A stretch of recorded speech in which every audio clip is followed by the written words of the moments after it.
Retour sur le plateau d'Ado Kids TV et de Planète Ado Kids, le premier grand rendez-vous d'animation de l'après-midi. Yeah! Disponible sur Ado Kids TV, le meilleur de la jeunesse télévisuelle, disponible sur vos tablettes, vos smartphones, vos écrans d'ordinateur et prochainement à la télévision. Très heureux de vous retrouver et de vous accueillir en ce samedi 6 janvier 2024.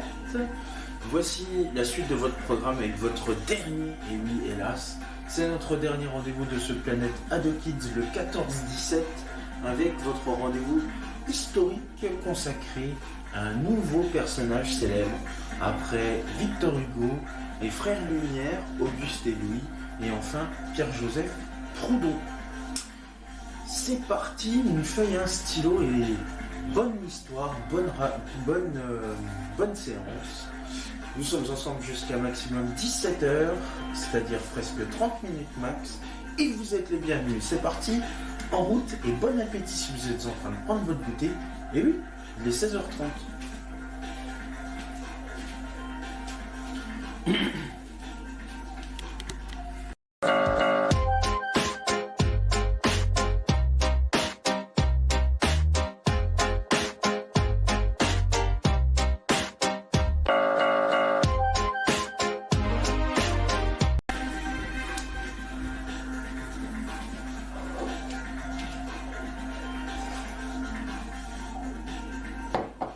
Madame, monsieur, bonjour, bienvenue à vous pour de nouvelles aventures.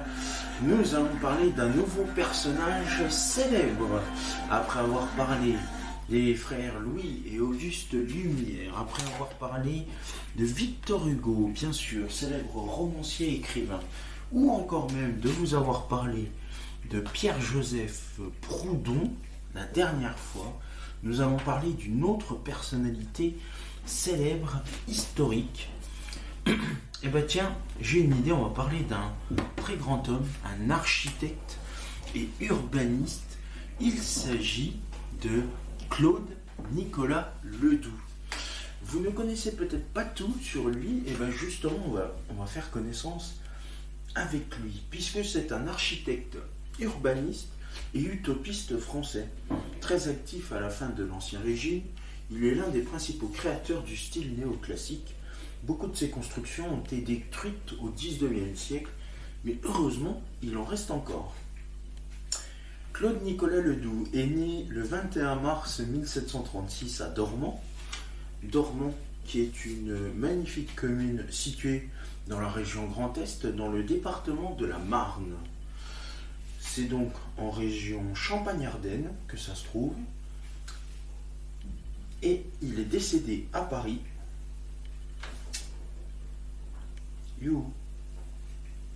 Il est décédé à Paris le 18 novembre 1806. Il naît donc le 21 mars 1736 à Dormans, bourg de l'actuel département de la Marne. Il est le fils d'un modeste marchand champenois. Sa mère Françoise Dominos et sa marraine Françoise Pilois l'initie au dessin ainsi qu'il le rapporte lui-même. La protection de l'abbaye de Sassenage lui permet d'obtenir une bourse et d'étudier à Paris au collège de Beauvais, de 49 à 53, où il découvre les littératures anciennes. Il est ensuite employé chez un graveur et étudie l'architecture sous la direction de Jacques-François Blondel, académicien comme lui. Professant une admiration sans borne pour l'Antiquité régénératrice, il se montre très critique de l'architecture de son temps. Il fait un stage dans le cabinet de Pierre Contant d'Ivry et entre également en rapport avec celui de Jean-Michel Chevautet, deux maîtres susceptibles de lui procurer d'utiles relations parmi le riche clientèle grâce à Contant d'Ivry. Claude Nicolas Ledoux entre en rapport avec le baron Crozat de Thiers, qui lui confie l'aménagement d'un appartement dans son hôtel de la place Vendôme. Parmi les clients de Chevautet, il fait la connaissance du président Hocquart et entre dans les bonnes grâces de la présidente et de sa sœur, Madame de Montesquieu. Contant et Chevautet incarnent alors un style Louis XV, en voie de passer de mode, mais sans doute par l'intermédiaire de Louis-François Trouard, qui est revenu de Rome en 1757. Ledoux découvre l'architecture antique, notamment les temples de Paestum, qui vont exercer une grande influence sur son esthétique et l'œuvre de Palladio. En 1762, le jeune Ledoux crée pour le Café Godot, rue Saint-Honoré, fréquenté par des officiers, l'époustouflant décor conservé depuis 1969 au musée Carnavalet. Sur les murs, il dresse en guise de pilastres des faisceaux de piques sommés de casques entre lesquels il fait alterner des miroirs avec de larges panneaux ornés de trophées d'armes d'un design original et hardi. L'année suivante, le marquis Anne-Pierre de Montesquieu Fezensac fait appel à Ledoux dans son vaste domaine de Maupertuis. Dans la Brie, l'architecte rebâtit le château au sommet d'une colline, crée des jeux d'eau alimentés par un aqueduc, une orangerie, une faisanderie et de vastes dépendances dont seuls subsistent aujourd'hui quelques vestiges.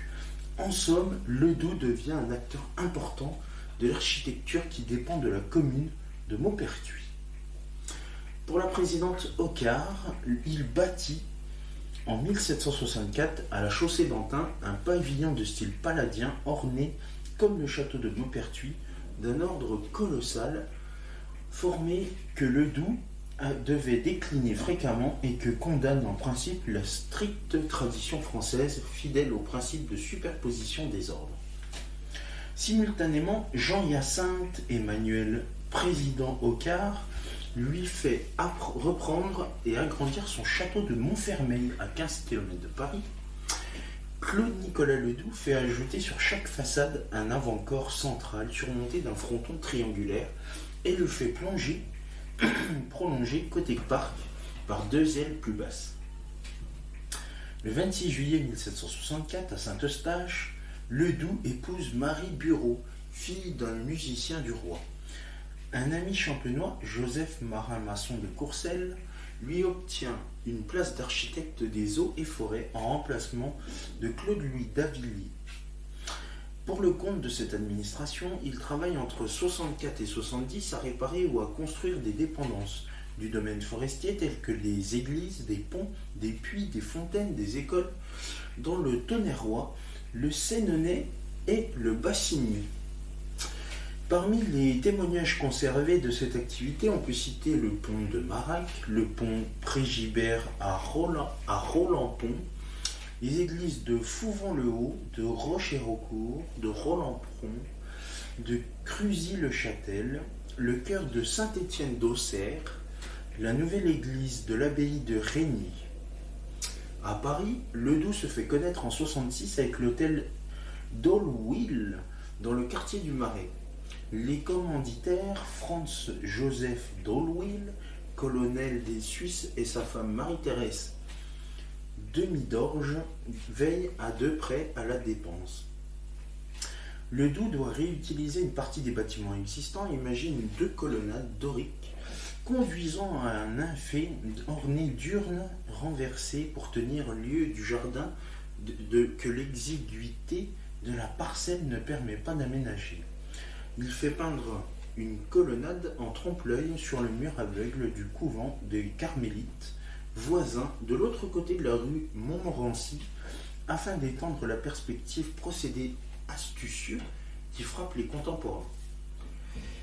Ce bâtiment relativement modeste lui permet d'obtenir en 1967 la commande beaucoup plus importante du somptueux hôtel d'Uzès, construit par François-Emmanuel de Crussol, duc d'Uzès, rue de Montmartre.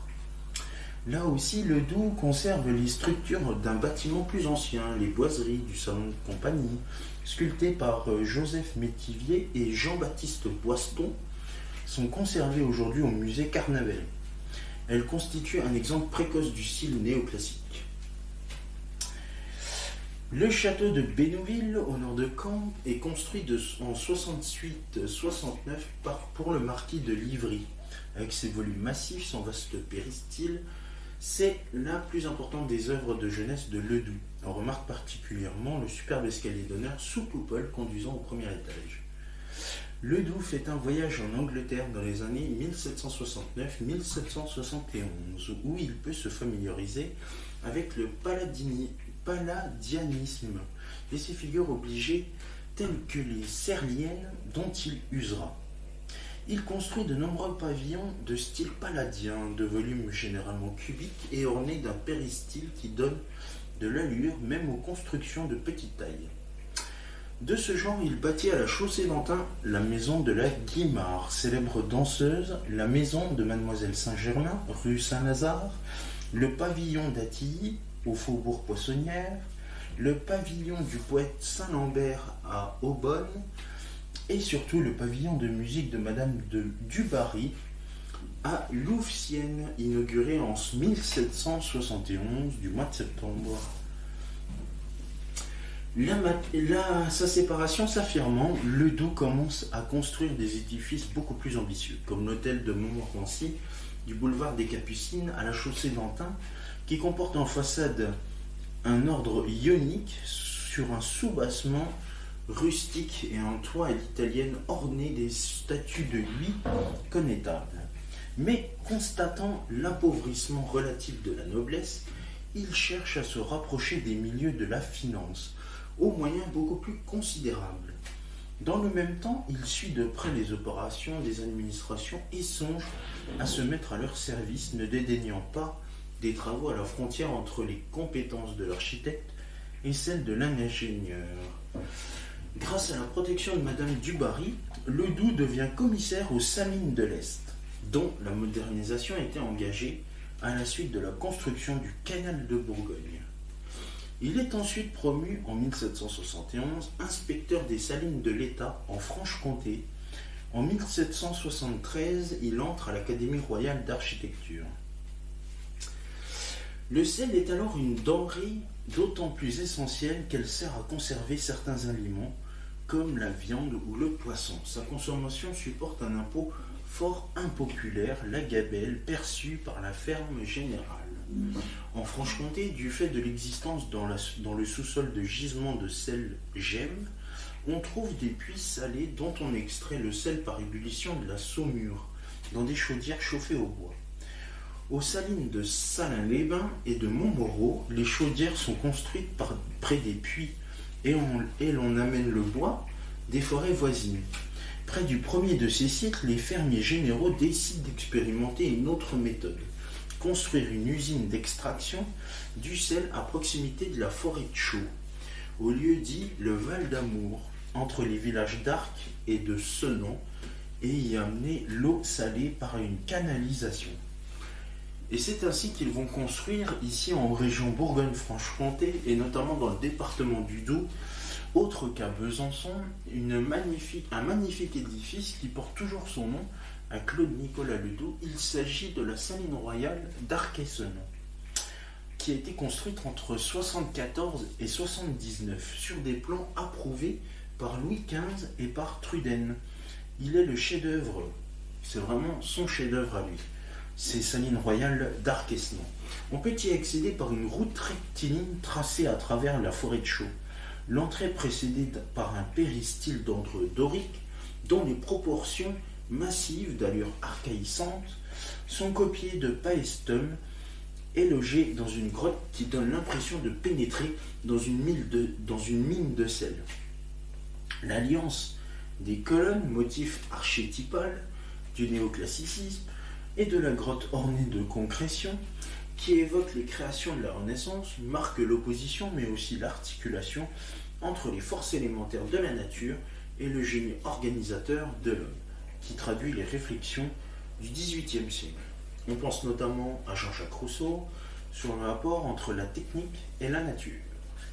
L'entrée donne sur un vaste espace semi-circulaire entouré de 10 bâtiments qui s'ordonne sur la demi-circonférence et son diamètre. Sur la partie circulaire, on trouve la tonnellerie, la forge et les 2 bâtiments d'habitation pour les ouvriers.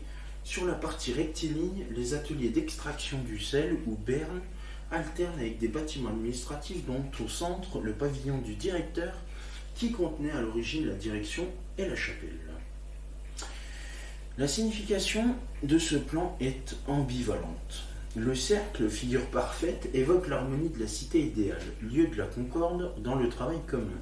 Mais il rappelle aussi les théories contemporaines de l'organisation et de la surveillance, particulièrement le panoptisme de Jérémy Bentham. La saline peine à entrer dans une phase de production industrielle et rentable, en raison de la concurrence des marais salants. Devenue obsolète avec l'apparition de nouvelles technologies, elle ferme ses portes en 1895. Le rêve d'achèvement d'une manufacture conçue à la fois comme une demeure royale et une nouvelle ville prend fin. Faisant de fréquents séjours en Franche-Comté, en raison de ses fonctions, Ledoux est choisi pour construire le nouveau théâtre de la ville de Besançon. Les salles de spectacle publiques étaient encore peu nombreuses en France. Et il en a réalisé pas mal des choses. Et on peut en retrouver par exemple la barrière de Chartres, rotonde rue du parc Monceau, que vous pouvez retrouver, et bien d'autres.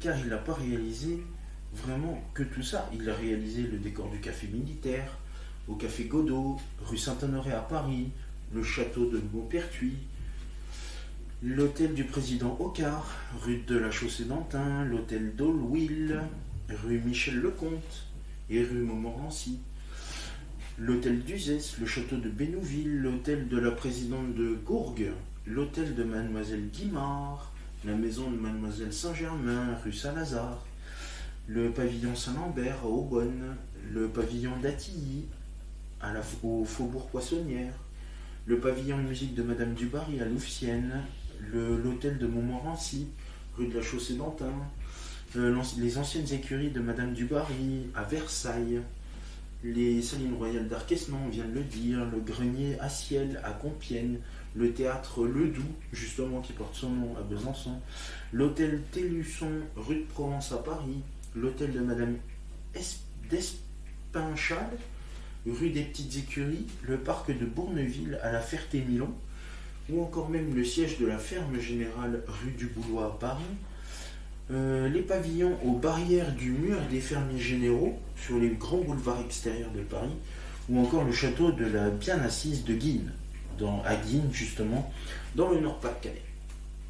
Voilà un petit peu ces créations, et bien sûr il y en a d'autres, des projets qu'il n'a pas pu faire, comme par exemple des projets de ville de Chaux, autour de la saline royale d'Arquesnan, comme le plan d'ensemble ou les marchés, des projets pour Maupertuis avec le château, la vue générale du village, des maisons de garde agricole, des projets pour la ville d'Aix, comme le palais de justice, la prison ou le palais du gouverneur, un projet d'immeuble loyer, bien évidemment. Voilà un petit peu tous ces ensembles, et vous pouvez retrouver tout ça, bien évidemment, sur les réseaux sociaux ou encore même sur Internet. Voilà, vous en savez plus sur notre grand clown Nicolas Ledoux, qui est très célèbre ici en région Bourgogne-Franche-Comté, notamment dans la partie franc-comtoise, que ce soit à Besançon ou à Arquesnan. Je vous conseille très fortement d'aller vous rendre sur ces nombreux sites que je viens de vous citer. Bien sûr, la plus belle, c'est la saline royale d'Arquesnan, qui n'est pas très loin de Besançon d'ailleurs, à une petite trentaine de minutes en voiture, et que vous pouvez accéder directement par le train sur la liaison entre Belfort et Lyon. Bien sûr, c'est ainsi que se termine cette émission. Merci à vous de votre fidélité et de nous avoir suivis. Vous allez pouvoir retrouver dans quelques instants tous les réseaux sociaux et notre plateforme YouTube pour pouvoir faire mieux connaissance et retrouver tous nos épisodes.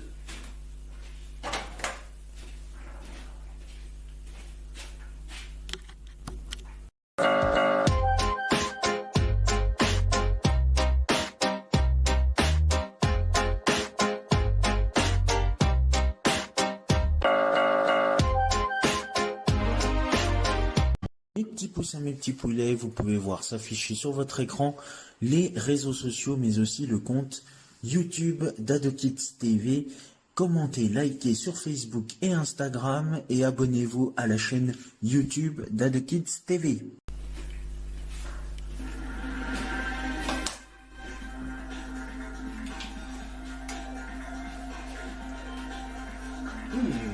un bon petit lait en cette fin d'après-midi. Et bien voilà, c'est ainsi que se termine ce Planète Ado Kids et ce 16h30 historique, un ado, un kids, une histoire. Merci à vous de votre fidélité et de votre suivi pendant toute la durée de ces vacances, avec malgré tout de nombreux déboires, mais au moins la possibilité de voir nos programmes au fur et à mesure. Je vais aller chercher mon calendrier parce que je ne suis pas sûr des dates.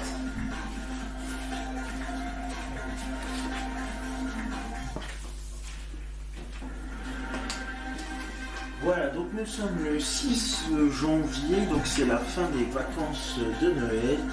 Notre prochain rendez-vous, oui, vous allez être les premiers à le savoir. Eh bien, exceptionnellement, nous allons nous retrouver à partir du lundi 19 février 2024. Ce sera les vacances de la zone A. Donc tous ceux qui sont à Aix, Marseille, Amiens, Lille, Nancy, Metz, Nice, oh j'arrive même pas à lire, Nice, Rennes, Reims, Tours, Orléans, Nevers, Dijon. Mais non, je me suis trompé. C'est pas ça. Ça, c'est la zone. Donc, nous allons nous retrouver au niveau des vacances de la zone A, c'est-à-dire Bordeaux, Lyon, Clermont-Ferrand, Dijon, Grenoble, Limoges, Poitiers et Besançon. Le lundi 19 février 2024 pour de nouvelles aventures avec bien sûr notre édition spéciale qui sera diffusée le week-end du 17 février. Rendez-vous le 17 février pour de nouvelles aventures et notamment notre édition spéciale avant le retour de vos épisodes. Nous serons diffusés du lundi au samedi, bien sûr, entre 14h et minuit. Je vous souhaite une très belle après-midi sur Ado Kids TV. La suite de vos programmes dans quelques instants. Je vous embrasse et je vous souhaite une bonne rentrée scolaire et encore une fois, une bonne année. Merci, salut. Merci d'être avec nous.